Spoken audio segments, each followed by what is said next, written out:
नमस्कार, good morning. मैं doctor प्रकाश बेगड़ मेरे यूट्यूब चैनल में आपका स्वागत करता हूं। जैसा कि अपन ने राजस्थान की ज्योग्राफी पढ़े थे और राजस्थान की ज्योग्राफी में अपन ने राजस्थान के जो भौतिक प्रदेश है उसका अपन ने एक टॉपिक पढ़ लिया था कि राजस्थान का किस प्रकार वर्गीकरण होता है और किस किस भौतिक स्वरूप के साथ राजस्थान के भौतिक स्वरूपों का संबंध रहता है, कितना प्रतिशत वहां जनसंख्या पाई जाती है, कितना वहां जनसंख्या घनत्व पाया जाता है। अब अपन क्या करते हैं, जो राजस्थान के 4 भौतिक प्रदेश थे, पश्चिमी मरुस्थलीय प्रदेश, मध्यवर्ती अरावली प्रदेश, पूर्वी मैदान और दक्षिणी पूर्वी पठारी मैदान, इनको अपन एक एक करके पढ़ते हैं, सविस्तार से पढ़ते हैं। तो अपना जो आज का जो टॉपिक रहेगा वो रहेगा पश्चिमी मरुस्थलीय प्रदेश। टॉपिक का नाम है पश्चिम मरुस्थलीय प्रदेश। पश्चिम मरुस्थलीय प्रदेश। तो सबसे पहले अपन ये पढ़ देखते हैं कि मरुस्थल क्या होता है। मरुस्थल डेजर्ट, जिसको भी बोलते क्या होते हैं, डेजर्ट।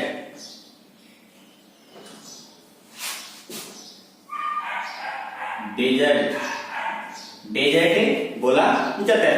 अब पश्चिमी मरुस्थल क्या होती है कि वह भूभाग जहां वनस्पति, जैव विविधता,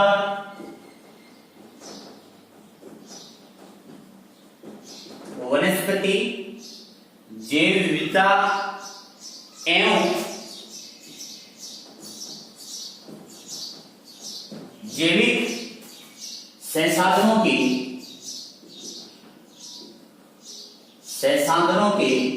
जैविक संसाधनों की न्यूनता रहती है, वह भूभाग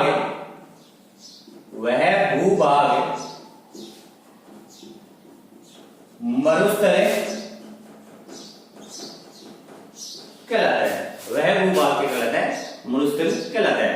और आपको लगभग पता है कि जो अपना राजस्थान का जो पश्चिम भाग है, उस पश्चिम भाग राजस्थान के कुल एरिया का 60.11% जो क्षेत्रफल है वो किसका है, पश्चिमी मरुस्थल का है। और इस पश्चिमी मरुस्थल में लगभग 40% जनसंख्या पाई जाती है।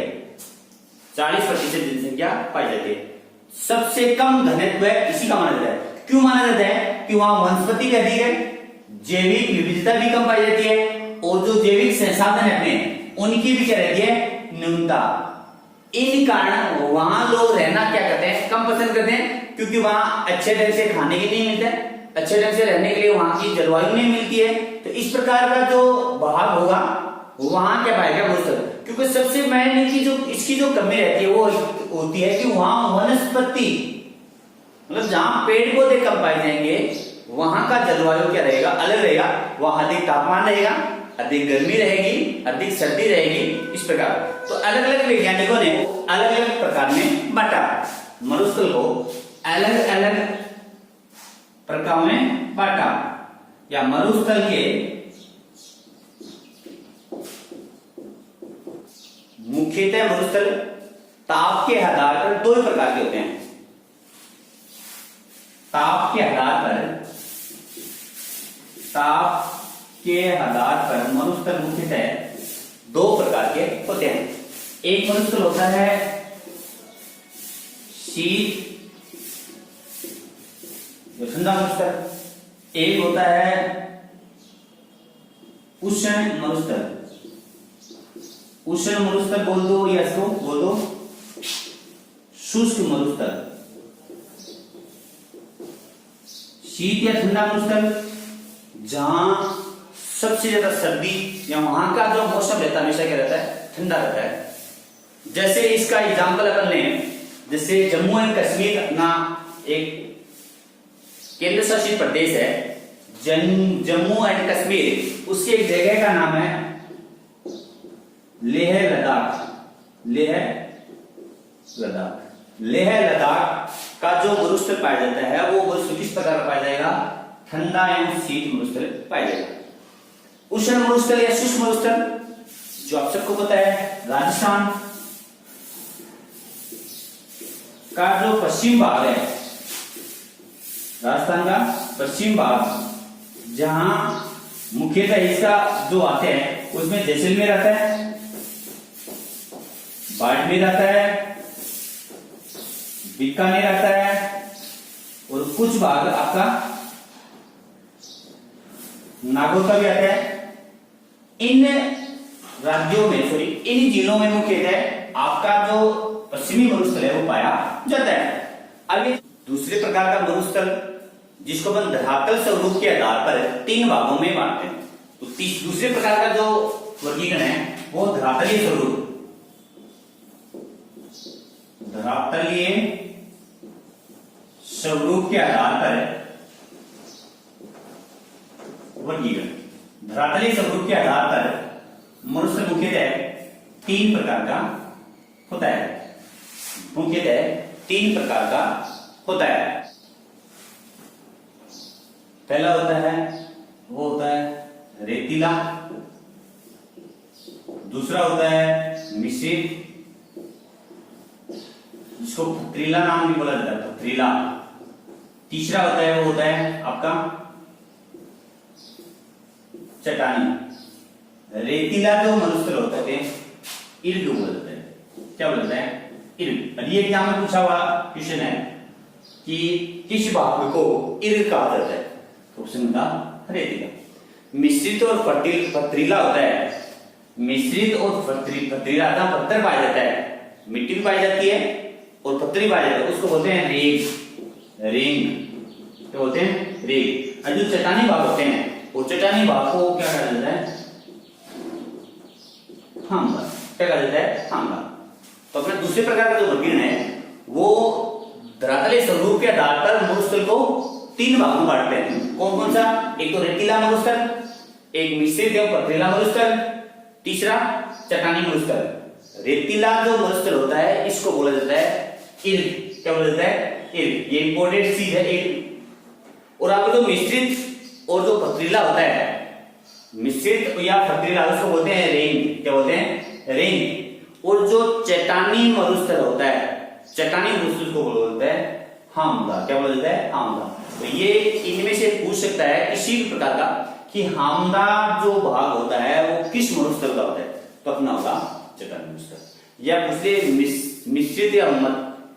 मिश्रित या जो पथरीला होता है उस भाग को क्या कहा जाता है? तो क्या कहा जाता है? रेंग कहा जाता है। अब अपन जो राजस्थान का जो सबसे इंपोर्टेंट जिससे बहुत से क्वेश्चन पूछे जाते हैं वो है थार का मरुस्थल, दक्षिणी पश्चिमी मरुस्थल। और उसका सबसे एक बड़ा भाग जिसको बोलते हैं थार का मरुस्थल, थार का मरुस्थल। इस थार के मरुस्थल की उत्पत्ति किस प्रकार हुई थी? तो आपको पूछ सकता है थार के मरुस्थल की उत्पत्ति किस प्रकार हुई थी? तो ये बात कब की है? जब परमोनेफोरस काल, परमोनेफोरस काल के पूर्व यहां ये जो थार का मरुस्थल है ये एक समुद्र के बीच में पाया जाता था, समुद्र के बीच में पाया था। उस समुद्र का नाम था तेथिस सागर। क्या नाम था? तेथिस सागर। उत्पत्ति क्या बताएंगे? परमोनेफोरस काल के पूर्व जो ये थार का मरुस्थल का जो भूभाग है समुद्र के बीच में पाया जाता था और उस समुद्र का नाम था तेथिस सागर। धीरे धीरे तेथिस सागर क्या हुआ? यहां तापमान बढ़ने के कारण या मानव क्रियाकलाप के कारण ये जो तेथिस सागर धीरे धीरे इस जल की क्या हुई? तेथिस सागर का जल था उस जल राशि का क्या हो गया? विस्थापन हो गया। क्या हो गया? विस्थापन हो गया। और यहां विस्थापन होने के बाद इस क्षेत्र में या इस भाग में एक सरस्वती नाम की नित्यवाही नदी क्या हुई? बहने लग गई। और इसके बाद सरस्वती नदी बह गई। इसके बाद ये जो है अपना जो थार का मरुस्थल है इंडिया के पश्चिमी दक्षिणी भाग में पाया जाता है, तो पश्चिमी दक्षिणी भाग से कुछ गर्म हवाएं आती है, उन गर्म हवाओं को बोलते हैं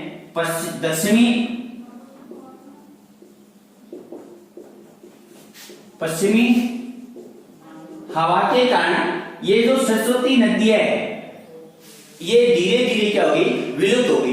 कारण क्या है, ये दक्षिणी पश्चिमी हवा क्या करती है, तापमान को बढ़ाती है, तापमान को क्या करती है, बढ़ाती है। जिससे तापमान बढ़ेगा तो यहाँ तापमान बढ़ने के कारण यहाँ का जो पानी था वो क्या होगा, वाष्प बन के वहां से क्या होगा, गायब होगा।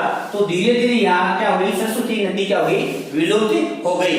लगभग जो प्लेस्टिनो काल है, प्लेस्टिनो काल के समय यहाँ मानव आगे रहने लगे, या मानव को क्या होने लगा, क्रियाकलाप होने लग गया था, बढ़ने लगा। वर्षा की क्या होगी, न्यूनता हो गई और मानव क्रियाकलाप क्या होगा, बढ़ने लग गया। जिससे इस भूभाग में मरुस्थल का निर्माण हो गया।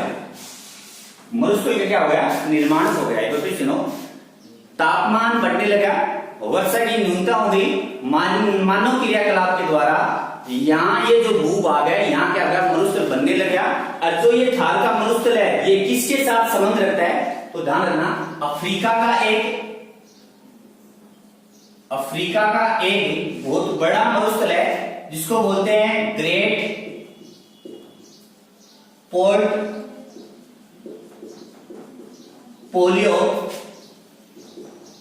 मरुस्थल का दक्षिणी पूर्व भाग का विस्तार ही क्या बोला जाता है, थार का मरुस्थल। ध्यान रखना कि ये जो अफ्रीका जो ग्रेट पोर्टफोलियो मरुस्थल है इसका ही विस्तार माना जाता है। किसको माना जाता है, थार के मरुस्थल को। किसको माना जाता है, थार के मरुस्थल को। और इसके बाद ये थार के मरुस्थल में यहाँ की जनसंख्या अधिक है, क्योंकि लगभग ये थार का मरुस्थल एशिया वहां पाया जाता है, जनसंख्या अधिक है, वर्षा की न्यूनता है, कमी है। इस कारण इस थार के मरुस्थल का दूसरा भी नाम दिया जाता है, दूसरा नाम दिया था, वो दिया था रुक्ष प्रदेश। रुक्ष प्रदेश, ये जो रुक्ष प्रदेश है किस भूगोल वेता ने दिया था, ये जो लास्ट सेकंड ग्रेड होती है उसमें क्वेश्चन पूछा है, रुक्ष प्रदेश किस भूगोल वेता ने नाम दिया था, तो उस प्रोफेसर का नाम है प्रोफेसर ईश्वरलाल प्रसाद ने सबसे पहले थार के मरुस्थल को क्या नाम दिया, रुक्ष प्रदेश। दूसरा ये थार का मरुस्थल है, ये थार का मरुस्थल नाम क्यों पड़ा, क्योंकि इस भूभाग में एक थारू नाम की एक जनजाति पाई जाती है, और इस थारू नाम की जनजाति के आधार पर इस मरुस्थल का नाम क्या पड़ा, थार का मरुस्थल पड़ा। इस मरुस्थल का वर्तमान में जो थारू जाति है ये आज यहाँ नहीं पाते, कहां पाई जाती है, उत्तराखंड में। कहां पाई जाती है, उत्तराखंड में, क्योंकि ये थारू जाति हमेशा वहां पाई जाएगी जहां ज्यादा वन होंगे, पेड़ पौधे होंगे। आपका हिमालय के जो आसपास का इलाका है उत्तराखंड, वहां आज थारू जाती है। तो इस बार जो लेटेस्ट इस प्रकार क्वेश्चन भी पूछा हुआ है, ऐसे सीजन में क्वेश्चन पूछा था कि वर्तमान में जो थारू जनजाति वो कहां पाई जाती है, किस भाग में पाई जाती है, तो तुम बोलेंगे उत्तराखंड में। क्या बोलेंगे, उत्तराखंड में। इसके आगे अपन क्या पढ़ते हैं कि जो थार का मरुस्थल है मुख्यतः कहां फैला हुआ है, तो ये थार का मरुस्थल है ये मुख्यतः एशिया के दो देशों में फैला है। एशिया के दो देशों में फैला है, और एशिया के दो देश कौन कौन से हैं, तो एक देश का नाम है भारत, या फिर क्या बोलेंगे, थार के मरुस्थल का विस्तार, थार के मरुस्थल का विस्तार, ये मुख्यतः दो देशों में है। एक देश का नाम है भारत, एक देश का नाम है भारत, एक देश का नाम है पाकिस्तान। ये मरुस्थल का विस्तार है, ये दो देशों में है। एक देश का नाम है भारत, दूसरे देश का नाम है पाकिस्तान। दूसरे देश का नाम क्या है, पाकिस्तान। अब भारत के कौन कौन से राज्य हैं? तो भारत के पंजाब, पंजाब का थोड़ा सा उत्तरी भाग, दूसरा आपका हरियाणा, तीसरा आपका राजस्थान और चौथा है गुजरात। कौन कौन सा है? भारत के 4 राज्य हैं। 4 राज्य में कौन कौन सा? पहला है पंजाब, दूसरा है हरियाणा, तीसरा है राजस्थान, चौथा है गुजरात। चौथा क्या है? गुजरात। और सबसे ज्यादा किस राज्य में पाया जाता है? तो लगभग ही माना जाता है कि सबसे ज्यादा राजस्थान में थार का मरुस्थल पाया जाता है। ऐसे ही पाकिस्तान में कितने राज्य हैं? तो पाकिस्तान में राज्य नहीं होते, पाकिस्तान में राज्यों क्या बोला जाता है? प्रांत बोला जाता है। क्या बोला जाता है? प्रांत। तो वहां 2 प्रांत है, वहां पाकिस्तान के 2 प्रांतों में थार के मरुस्थल का विस्तार है। एक प्रांत का नाम है सिंध प्रांत, एक प्रांत का नाम है पंजाब। क्या नाम है? पंजाब। तो थार का मरुस्थल, एक बार फिर पढ़े, थार के मरुस्थल का विस्तार तो 2 देश में, भारत और पाकिस्तान में। भारत के कितने राज्य? तो 4 राज्य। कौन कौन से? पंजाब है, हरियाणा है, राजस्थान है और गुजरात है। सबसे ज्यादा इनमें से कहां है? तो राजस्थान। ऐसे ही पाकिस्तान के 2 प्रांत है। कौन कौन से प्रांत है? एक सिंध प्रांत है, क्या है आपका?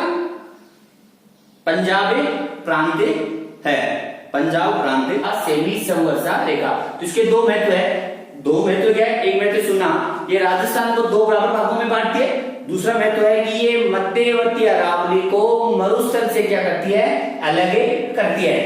अब राष्ट्रीय कृषि आयोग के अनुसार, या राष्ट्रीय जो कृषि आयोग है जो भौतिक प्रदेशों को बांटता है, ऐसे राजस्थान कृषि, या बोलेंगे राष्ट्रीय कृषि आयोग के अनुसार ये जो पश्चिमी मरुस्थल है अपना, ये मरुस्थलीय विस्तार है। इस मरुस्थलीय विस्तार में राजस्थान के कितने जिले हैं? बहुत अच्छा क्वेश्चन है। कितने जिले हैं? किसके अनुसार? राष्ट्रीय कृषि आयोग के अनुसार। तो इसमें कितने जिले आते हैं? 12 जिले आते हैं। कितने जिले आते हैं? 12 जिले आते हैं। अब 12 जिले कौन कौन से हैं? तो सबसे पहले अपन उत्तरी चले, उत्तरी ओर से चले। तो सबसे पहले आपको पता है उत्तरी ओर सबसे पहला जिला कौन सा? श्री गंगानगर। दूसरा कौन सा आपका? हनुमानगढ़। हनुमानगढ़। तीसरा कौन सा है? चूरू। चौथा कौन सा आपका?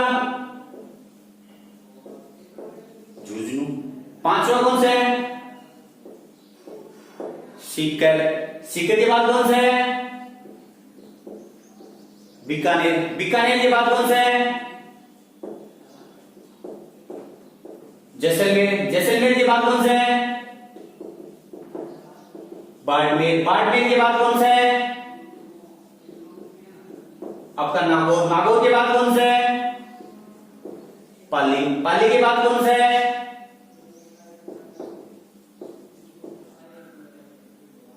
जोधपुर के बाद कौन सा है? आपका जालौर। कौन सा है? जालौर। एक बार सुनो, कितने हैं जिले? 12। कौन कौन से? पहला गंगानगर, हनुमानगढ़, आपका चूरू, झुंझुनू, सीकर, बीकानेर, जैसलमेर, बाड़मेर, पाली, जोधपुर और जालौर। ऐसे करके राष्ट्रीय कृषि आयोग के अनुसार पश्चिमी जो मरुस्थल है ये राजस्थान के कितने जिलों में है? तो अपन बोलेंगे 12 जिलों में है। और इनमें से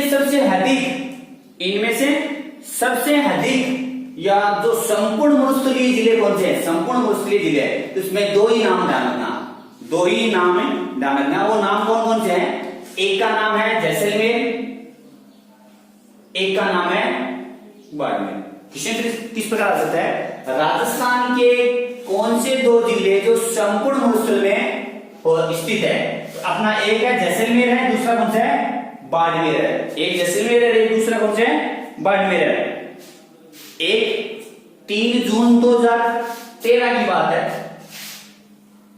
3 जून 2013 में एक संगोष्ठी हुई थी ये जो संगोष्ठी हुई थी राजस्थान विश्व यूनिवर्सिटी में या विश्वविद्यालय में 3 जून 2013 में, और विभिन्न प्रकार के भूगोलवेत्ताओं ने ये डिसाइड किया कि ये जो मरुस्थल का विस्तार है इन 12 जिलों के अलावा लगभग 9000 वर्ग किलोमीटर इसमें और विस्तार हो चुका है। वो 4 जिले कौन कौन से हैं? तो पहला इसमें जिला आपका जयपुर है, दूसरा इसमें आपका अजमेर है, तीसरा इसमें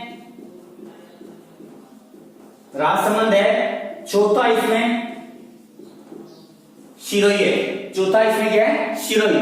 तो इस प्रकार का क्वेश्चन किस प्रकार पूछे जाते हैं? इस प्रकार क्वेश्चन पूछे जाते हैं कि वर्तमान में राजस्थान के कितने जिले मरुस्थल से विस्तार है, मेगा मरुस्थल का विस्तार है। तो अपन बोलेंगे 12 + 4 कितने हो गए? 16। 12 + 4 कितने हो गए? 16। या आपको क्वेश्चन यहां से इस प्रकार क्वेश्चन पूछता है, राष्ट्रीय कृषि आयोग के अनुसार राजस्थान कितने मरुस्थलीय जिले हैं? तो अपन बोलेंगे 12, लेकिन वर्तमान में कितने हैं? तो अपन बोलेंगे वर्तमान में कितना है? 16। 12 + 16। यहां से तीसरा क्वेश्चन प्रकार हो सकता है। ये अगला क्वेश्चन इस प्रकार रहता है कि संपूर्ण जो मरुस्थलीय विस्तार है इसका कुल विस्तार कितना है थार के मरुस्थल का? तो पहले था ये